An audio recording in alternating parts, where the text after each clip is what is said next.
जय हिंद दोस्तों, नमस्कार, वेलकम।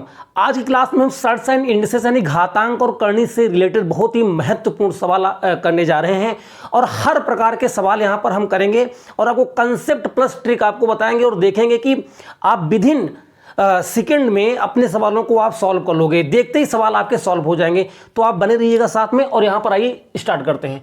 तो जैसे कभी भी ऐसी सीरीज लिखी हो, यानी रूट में इस तरह से इनटू के रूप में, गुणा के रूप में आपका कोई नंबर अगर लिखा है और आगे कहां तक गया है, इनफाइनाइट यानी अनंत तक गया है, तो इसका बच्चों जो आंसर होगा, आपको कुछ भी करने की जरूरत नहीं, इसका आंसर ऑलवेज कितना मिलेगा, ए ही इसका आंसर होगा। यानी जो मान, जो वैल्यू यहां पर रूट में लिखी है वही उसका बच्चों क्या हो जाएगा, आंसर हो जाएगा। राइट, आइए मैं यहां पर सॉल्व बताता हूं। जैसे यहां पर क्या है, क्वेश्चन कैसे आएगा एग्जाम में आपके, यहां रूट में क्या है 5 गुणे 5 गुणे 5, ये अनंत तक गया है, तो इसलिए बच्चों इसका भी जो आपका आंसर होगा ना, इसका भी बच्चों जो आपका आंसर होगा ना, वो आंसर कितना होगा 5।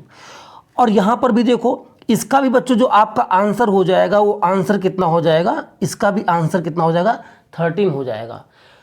ऐसा बच्चों क्यों होता है और कैसे होता है, हम आपसे प्रॉपर्ली यहां पर भी डिस्कस कर सकते हैं। तो आइए मैं आपको यहां पर पूरा एक्सप्लेन भी, मान आ जाता है तो बच्चों इसका पूरा मान आप क्या मान लीजिए, पूरा मान बच्चों आप x मान सकते हैं। राइट, इसका मतलब है, ध्यान दीजिएगा कि यहां पर अगर मैं इतना भी मान x मान सकता हूं क्योंकि पूरा मान है। अब बच्चों इसमें एक ज्यादा एक कम हो सकता है, उससे कोई इसके ऊपर कोई विशेष इंपैक्ट नहीं पड़ने वाला है।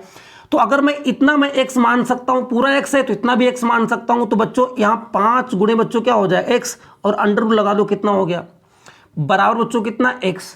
अब दोनों तरफ आप यहां पर स्क्वायर कर सकते हैं। राइट, तो जब आप स्क्वायर करेंगे तो बच्चों कितना आ जाएगा, ये 5x बराबर बच्चों इधर कितना आ जाएगा x स्क्वायर। और आप देखेंगे एक x से एक x इधर कट जाएगा बच्चों, तो ये 5 बराबर कितना आ जाएगा x, यानी x बराबर कितना आ जाता है 5, यानी पूरा इसका जो वैल्यू होगी क्या आ जाएगी 5 आ जाएगी। इसलिए अगर बच्चों इस प्रकार से कोई सवाल हो तो आप विदिन सेकंड में डायरेक्ट उसको बता सकते हैं क्या, इसका जो मान होता है वो जो वैल्यू इसमें रहती है, 3 है 5 है 7 है 10 है 9 है, वो उतना ही इसका आंसर प्राप्त होता है। राइट, अब आइए बढ़ते हैं नेक्स्ट पैटर्न पर। जो यहां पर पैटर्न हम भी देख रहे हैं क्या है, अब देखेंगे ध्यान से। अगर रूट में कोई इस तरह से नंबर लिखा हो, a फिर ब्रैकेट फिर इधर रूट लगा है a इंटू ए, और यहां पर n टाइम्स है। पिछले वाले कंसेप्ट में क्या था कि इनफाइनाइट तक गया था, लेकिन यहां पर बच्चों सिर्फ n टाइम्स तक है। तो अगर n टाइम्स तक ही है तो इसका आंसर क्या होगा, ये नंबर आप यहां लिख लीजिएगा। और यहां पर इसकी पावर में क्या होगा, ये कितनी बार आया है, ये n टाइम्स आया है तो 2 की पावर n, और ऊपर क्या आएगा 2 की पावर n में से एक क्या करेंगे, घटा देंगे। अब आइए मैं यहां पर आपको इसका पैटर्न बताता हूं। तो ये नंबर यहां पर 5 रिपीट हो रहा है, तो बच्चों यहां पर आप क्या लिख लेंगे 5। ध्यान दीजिएगा, बस सवाल लग जाएगा विदिन सेकंड में। अब आपको लिखना है ये 5 कितनी बार आया है बेटा, 5 आया है 4 बार, 1 2 3 4, 5 आया है 4 बार, इसलिए 2 की पावर क्या होगा 4, और ऊपर होगा बच्चों 2 की पावर 4 माइनस 1। अब इन सवालों को आप डायरेक्ट कैसे करेंगे, देखिएगा ध्यान से। 5 लिख लीजिए, अब 4 बार आया था तो 2 की पावर 4 बच्चों कितना होता है 16, तो नीचे रखोगे 16, और 16 में से 1 कम कर दो तो ऊपर कितना आ जाएगा 15। तो इसका आंसर आएगा 5 की पावर 15 बटे बच्चों 16 आ जाएगा। होप ये चीज आपको समझ में आई होगी। अब आइए इस क्वेश्चन को करिएगा ध्यान से, इसको करेंगे तो यहां पर बच्चों कितना है 7, और यहां पर भी 1 2 3 4 5 नहीं 4 ही बार है, तो 2 की पावर 4 कितना हो गया बच्चों 16। अगर 5 होता तो कितना हो जाता 32, और 32 से ऊपर कितना 31, लेकिन यहां पर भी 4 है, 1 2 3 4 बार है, तो 2 की पावर 4 यानी कि 16, और 16 से 1 कम कितना 15, तो इसका भी आंसर है 7 बटे 15। तो बच्चों इस प्रकार का कोई भी सवाल हो तो उसको आप नंबर लिख लीजिए, और उसकी पावर में क्या 2 की पावर जितनी बार वो नंबर आया है, और ऊपर 1 उससे कम लिख देंगे। आपका बहुत ही आसानी से बच्चों ये सवाल सॉल्व हो जाएगा। अब हम बढ़ते हैं बच्चों पैटर्न सी। आपको जाना नहीं है, आपको पूरा वीडियो देखना है और समझना है। मैं पूरा कंसेप्ट आपको इस वीडियो में बताने वाला हूं। हर एक प्रकार के सवाल हम यहां पर, जब भी ऐसा कोई नंबर लिखा हो प्लस के रूप में, है ना, प्लस के रूप में ऐसा कोई नंबर लिखा हो, तो आप क्या करेंगे, उस नंबर के एक अंतर वाले 2 फैक्टर करेंगे। ध्यान दीजिएगा, एक अंतर वाले 2 फैक्टर करेंगे। तो 56 के एक अंतर वाले दो फैक्टर कौन कौन से हैं? 8 सती कितना होता है? 56। 8 सती 56 होता है। तो जब प्लस होगा यहां पर तो बच्चों आंसर समझिएगा क्या होगा, आपका आंसर क्या होगा। अगर यहां प्लस है तो बड़ा वाला फैक्टर आंसर होगा, बड़ा फैक्टर आंसर होगा आपका। बड़ा फैक्टर यहां पर क्या है बच्चों? बड़ा फैक्टर है आपका 8। अगर यहां प्लस है तो बड़ा वाला फैक्टर होगा, और अगर यहां माइनस चल रहा होता तो छोटा वाला फैक्टर यानी 7 आंसर होता, राइट। अब यहां पर आइए, यहां प्लस है तो 110 के दो फैक्टर करो बच्चों, तो 110 के दो फैक्टर होंगे 11 गुणे कितना? 10। अब इसका आंसर बच्चों क्या हो जाएगा? यहां पर इसका आंसर क्या हो जाएगा? बड़ा वाला फैक्टर, क्योंकि बच्चों यहां पर क्या है? प्लस है, तो यहां पर आंसर कितना हो जाएगा? 11 हो जाएगा, राइट। लेकिन अगर बच्चों यहां माइनस होता, अगर यहां माइनस होता तो आंसर कितना हो जाता? छोटा वाला फैक्टर हो जाता, राइट। जैसे मैं कुछ माइनस वाला, तो यहां पर हम माइनस वाला डिस्कस कर रहे हैं आपके साथ में, तो अगर माइनस होगा तो वही काम करेंगे, आप एक अंतर वाले दो फैक्टर करेंगे। तो 42 के एक डिफरेंस वाले दो फैक्टर क्या हैं? तो आप कहेंगे सर 7 और 6।